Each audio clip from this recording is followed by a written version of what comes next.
We're live from Hoover, Alabama for the SEC tournament. If we look a little tired, we probably are. It's been a long day. We're out here about 9 o'clock for the first game, and it's been a wild day.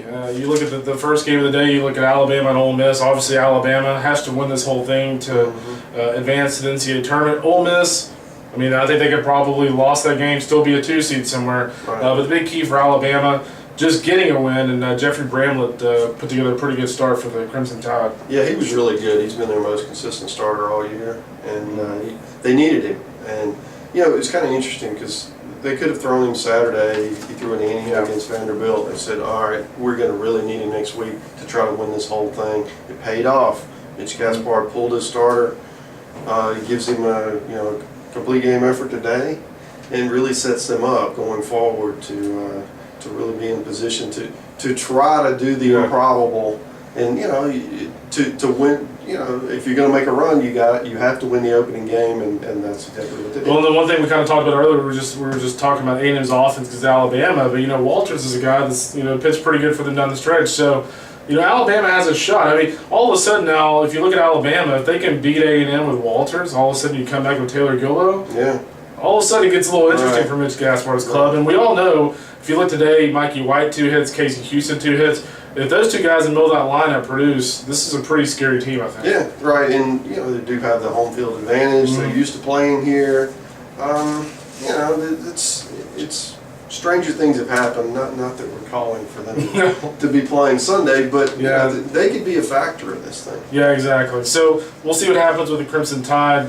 Be intriguing to see A&M tomorrow, especially in this ballpark. A&M is such a team that relies on the gap hitting and long ball. It'll be very interesting to see what A&M does in this ballpark. So tomorrow morning, that's what we start things off with. In about about 8 or 9 hours, we'll be back here for that game. So the second game of the day, quickly, Missouri takes care of South Carolina. Really weird year for South Carolina. I mean, this is a team coming into the year that we had ranked pretty high overall. I really thought this team would be solid. They lose Will Crow for the year for an injury.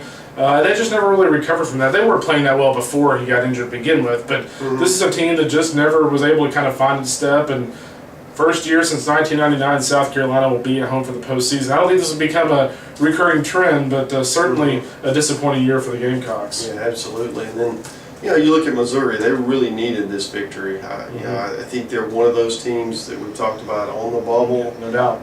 Every win they get is, it just betters their resume. It adds, more importantly, probably the conference wins. I mean, they could get to a point, they have 16 already. If they were to get to 17 conference wins, that may be maybe too hard for the committee to ignore. No doubt. And even with their mid-50s RPI. Yeah, well, one thing that's interesting about Missouri is we talk about the top 50 record, and you talk about those wins in SEC play. It's kind of interesting. I saw a note in the notes from Gary Henderson moving on to Kentucky and Auburn that no team that he can remember with 14 wins in the SEC was not in the NCAA tournament.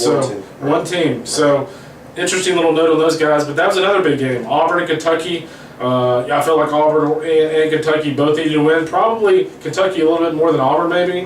But Auburn takes care of Kentucky. Cole Lipscomb, who's kind of been their guy since Keegan Thompson's been off and on from injury perspective. Lipscomb was great for those guys. He stepped up again. He gave them exactly what they needed. He needed to pitch deep in the game and need to keep keep them in until their offense can get going. That's the thing with Auburn. If they score runs, they've been able to pitch it. No doubt. So, they're a dangerous team, especially in this ballpark where you have, the doubles and triples kind of ballpark. If Auburn can put the ball in play, they can be a dangerous club. And, and just looking ahead for them, they've got LSU. With Jared Poche. Poche. Kind of surprising move by Paul Mary, by the way. Yeah. So that's a tough job, but Rocky McCord, solid. Certainly has an arm. I mean, he's got a big arm. Yeah. It's just a matter of whether or not he can shut down the LSU lineup, which is easier said than done. A big arm's not going to be the only thing that gets that done. But we'll see what happens with Auburn. This is a team with 9 wins versus RPI top 25. Their RPI after today's win was up, I think, to 21 or 22. Yeah. That's pretty loud. And so I think right now Auburn looks good. Kentucky, you better hope. Charleston, Southeastern Louisiana, and all these teams, Nevada, you better hope they win their conference tournaments. If not, you might be in quite a bit of trouble. Yeah. And lastly tonight, Arkansas takes care of Tennessee. Trey Killian gets back to normal a little bit. Tennessee, I thought showed a lot of grit, but you know what? Grit doesn't equal wins, and this is a team that coming in the year, we debated it quite a bit, but we did have these guys ranked, I think 24th preseason. We expected big things out of Tennessee, but Tennessee finishes the season 24-26. You've been covering the Tennessee and SEC for a long time. What's what's your feeling on the Vols? Well, I mean, obviously a huge disappointment. Mm-hmm. I mean, they were at worst a regional team, but they were expecting to contend for Omaha, and to come in here to squeak in on the last day on kind of a wild victory to even get to Hoover, and then come in here. They played great tonight. They really pitched it well, sold out to win the game. There was no effort issue. They just Arkansas made more plays than they did, and in the end, Trey Killian, and then the big ninth inning hit, 2-out rally, and Arkansas lives on and plays Florida. Well, tomorrow we'll get a lot more interesting. We start things off, as we said, with Alabama and A&M. We get to see A&M's explosive offense in this ballpark.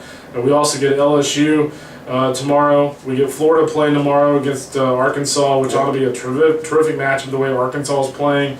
And so tomorrow ought to be a lot of fun. We're going to go get some sleep. We'll see you guys on the flip side tomorrow. But tomorrow, again, should be a fun day. A lot more conference tournaments nationally getting revved up, and a lot of dreams potentially getting dashed the rest of the week as bubble teams fall off the map. And some of these teams, as we mentioned in the mid-major conferences, take care of business. So we'll see you guys tomorrow.